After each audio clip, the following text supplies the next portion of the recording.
Hello. Once again, I'm here and I'm looking at the mother of Zebedee's sons, which is an interesting way to refer to her. That's the way Matthew refers to her in his account of this interaction with Jesus. Um, Zebedee was a fisherman, we learned, and it's possible that his wife's name was Salome because of different accounts of women at the cross. We feel that Salome might be the same thing as the mother of Zebedee's sons. So she is the wife of a fisherman. She has two sons, James and John. They're both disciples called by Jesus, following him. She's following too. She's among the women who are ministering to him and helping him as he goes through his ministry in Galilee. This account is told in Matthew 20 and also in Mark 10. So we learn that she is obviously a mother who cares about her sons because she wants to advocate for them. And her sons, James and John, are not only one of the 12 disciples, but they're also one of the what we would call the inner circle. The people that Jesus calls closer to him are Peter, James, and John. So James and John, two of her sons, are one of Jesus' closest disciples. And this probably makes her very proud. You know, mom is proud of her kids. She thinks they're good men. They care about the right things in life, and they're passionate and zealous about following Christ. So the account happens. By the way, in Mark, Matthew is what we read the last session, where the mother of Zebedee comes and talks to Jesus. Mark's account does not mention the mother. It just mentions James and John. I'm not sure why that would be, except that maybe he feels that the mother was kind of incidental in this incident because really it was James and John who were after this favor from Jesus that was asked. But I'm going to read it in Matthew first. And remember, we were saying that he just got done teaching the parable of the workers in the vineyard, which was to give an illustration of what the kingdom of heaven was going to be like. Then he gave specific details about what was going to happen to him when they got to Jerusalem. And just so you know, in Matthew 20, this is happening. In Matthew 21, we get right into right into Palm Sunday. Okay, right into the entrance into Jerusalem and all of that. So this is definitely at the end of Jesus' ministry. He's been teaching them all this time about the kingdom of heaven, about his kingdom, his kingship, that he's Son of Man and also Son of God. He's been teaching them about the first shall be last and the last shall be first. That was the purpose of that parable. Then he predicts his death. He gives them a specific account of exactly what's going to happen. I'm going to be mocked. I'm going to be flogged. I'm going to be arrested. I'm going to be put to death, and I'm going to raise from the dead. So all of this.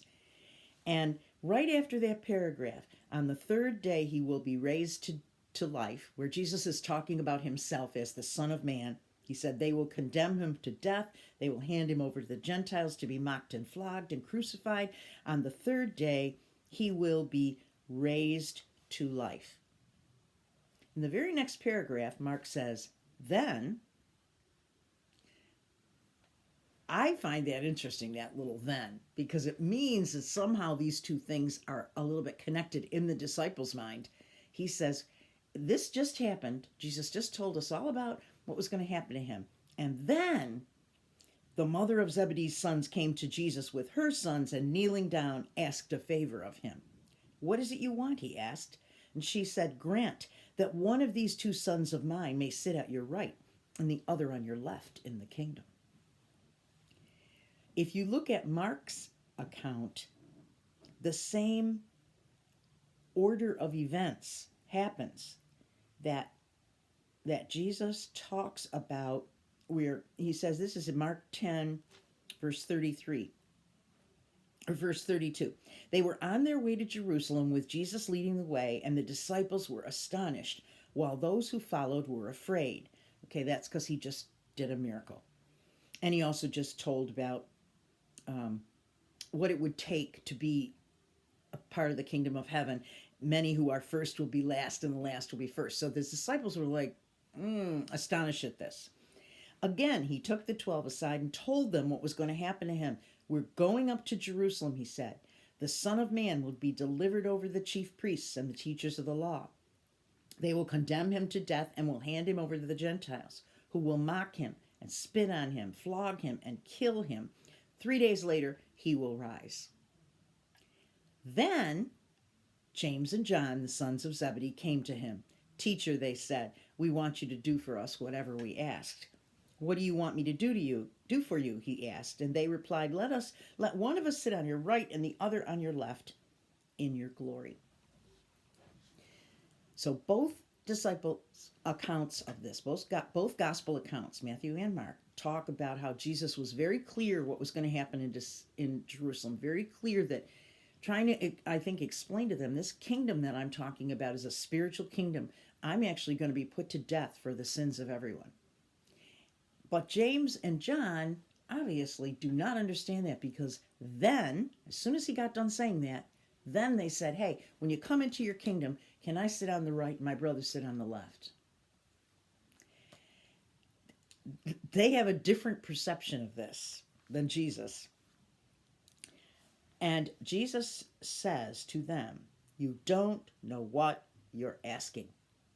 Can you drink the cup I drink, or be baptized with the baptism I am baptized with? I don't think he's asking this of the mother. I think the mother is she's made this request. She's opened the door. She's gotten her sons up there close to Jesus and finding out if they can be on the right or the left of him when he comes into his kingdom, I don't think she asks this out of faith. I think she asks it motivated more by wanting to promote her sons, out of the pride in her heart, pride of her sons, or maybe even ambition for them. And also to get in there first. That was the other thing that was apparent in Matthew's account, is that, let's hurry up and get in there first, because that's what they're thinking of. This is the time. He's going into Jerusalem. This is where he's going to become king, and we want to sit on the left and right. We want to be right up there with him, next to the throne. Advisors to the king. So again, in Matthew's account, she said, grant that one of these two sons of mine may sit at your right and the other on your left in your kingdom. You don't know what you're asking, Jesus said. Can you drink the cup I'm going to drink? Now, he talks about the cup and he talks about baptism. I did a little thinking about this and a little bit looking around. If you drink the cup that he's drinking, that's like joining in his suffering. The cup he has to drink is the cup of suffering. That's what's coming. This whole thing in Jerusalem is what's coming. That's his cup. And he has to drink it because the Father has planned it this way. The baptism part, I think, is a little harder to understand. To me, it doesn't seem like he's talking about water baptism that we use as a sacrament in the church. The baptism that he had when John baptized him in the Jordan. I don't think that he's referring to that kind of baptism. He's talking about the baptism of death. And in a way, when we're baptized, in a spiritual way, we go under the water and we die, and we come up out of the water a new person, new in Christ. So there is a death that's symbolic that takes place in baptism. But we use this term other times in other ways in the English language, a baptism by fire, for example. Someone will use that expression, boy, that's a baptism by fire, which means, he learned by going through that, he almost had to die in order to learn that lesson. So baptism here, I believe he's saying the cup is the suffering, the baptism is the death. Can you suffer the way I'm going to suffer? And can you die the way I'm going to have to die? Because, of course, the baptism that he has to go through, the death he has to go through, is to save everyone. So he's asking them, what do you think? Can you drink my cup? Can you be baptized the way I'm going to be baptized? And guess what they say? This is so flagrantly egocentric. I mean, it's just amazing what they say. Very simply, we can. They answered. I mean, do they have a lot of moxie or what? Like, really? You're not even thinking about this. You're just saying, yep, we can. We can do that. No problem. I think it's fun. I'm imagining, and maybe Jesus would chuckle. I mean, come on. They're saying that they can suffer the way Christ is going to suffer and die the way Christ is going to die. And all of a sudden, it gets somber because Jesus says, you know, you're right. You will indeed drink my cup. But to sit at my right or left is not for me to grant. These places belong to those for whom they have been prepared by my Father. He gets serious all of a sudden because he wants them to know that what they've agreed to is indeed going to happen. And it's not going to be about power, prestige, glory. This is what the mother is imagining for her sons. She's imagining an earthly throne, and one of her sons is on the left and the other is on the right. It's not going to happen that way. And Jesus wants them to know that. And he says, this is the account in Mark. He says the same thing. Mark records it almost identically. You will drink the cup I drink and be baptized with the baptism I am baptized with. But to sit at my right or left is not for me to grant. These places belong to those for whom they have been prepared. The thing about him suddenly getting serious and saying, you know what? You are going to drink the cup that I'm going to drink, and you are going to be baptized the way I'm going to be baptized. What he's saying is, yeah, you're going to die martyrs, and you're going to suffer. But they at the time did not think about that. And so often we don't think about that. We don't count the cost. Count the cost. Jesus has done a teaching that I think it's recorded in Luke. Luke 14 records this. And Jesus is talking about carrying your own cross. And in verse 26, he talks about basically having to give up the very things you love in order to follow him. He says, if you want to be my disciple, you must, by comparison, hate everything else. Your father and mother, wife and children, brothers and sisters, yes, even your own life. Otherwise, you cannot be my disciples. And if you do not carry your own cross and follow me, you cannot be my disciples. But don't begin until you count the cost.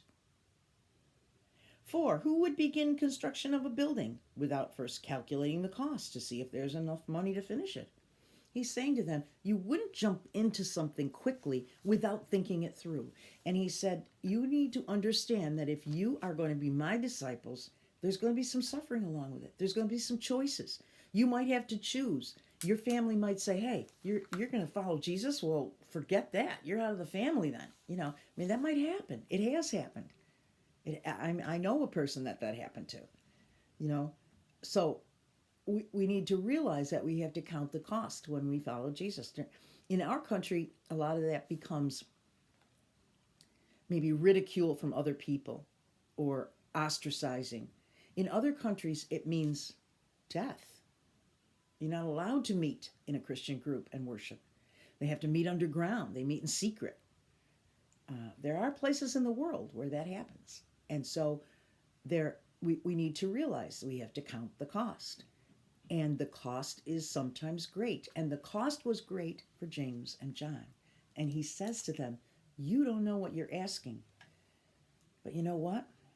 You are going to suffer the way I'm going to suffer. And you are going to be put to death. Because what happens is, tradition tells us that James was really the first disciple to be put to death, the first martyr. And let me show you where that is in the Bible, because the Bible does give us an account of that in Acts 12. So it says, about that time, King Herod Agrippa began to persecute some believers in the church. Now, this means that this persecution is just beginning. It says about that time, King Herod was beginning to persecute the Christians. Okay? He had the Apostle James, John's brother, killed with a sword.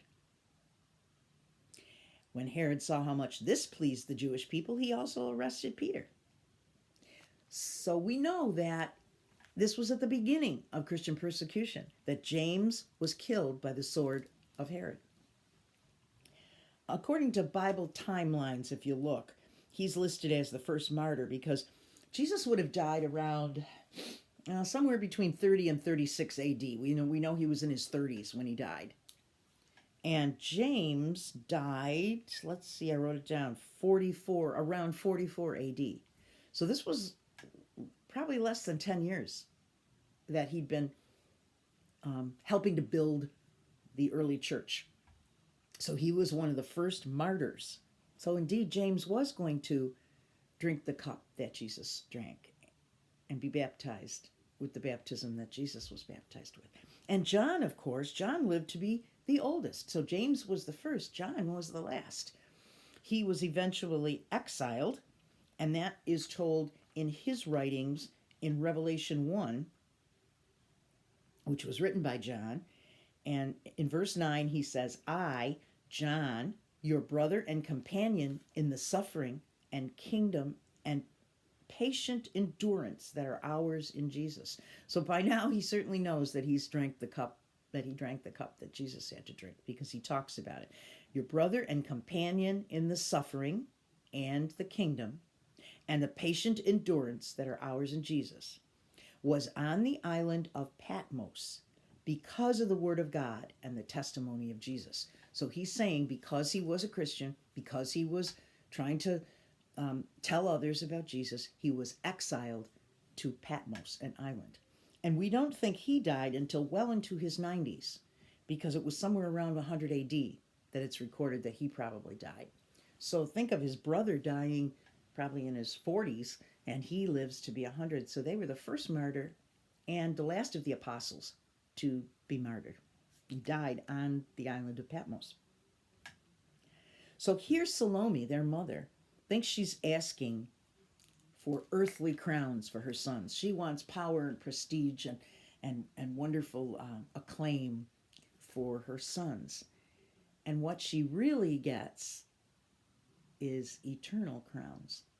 They get a crown in heaven, but they never get a crown on earth. What they get is they drink the cup that Jesus drank, and they are baptized with the baptism that he was baptized with, because they both suffer and they both die. I don't think that's what Salome had in mind when she was talked into going and asking for this. I feel sorry for her in some ways, but yet, again, it's pride that drove her there. And whenever pride drives us, there are usually some bad consequences. That's what we're going to talk about in the next session, the consequences of these actions of Salome and James and John. So until then, have a blessed day.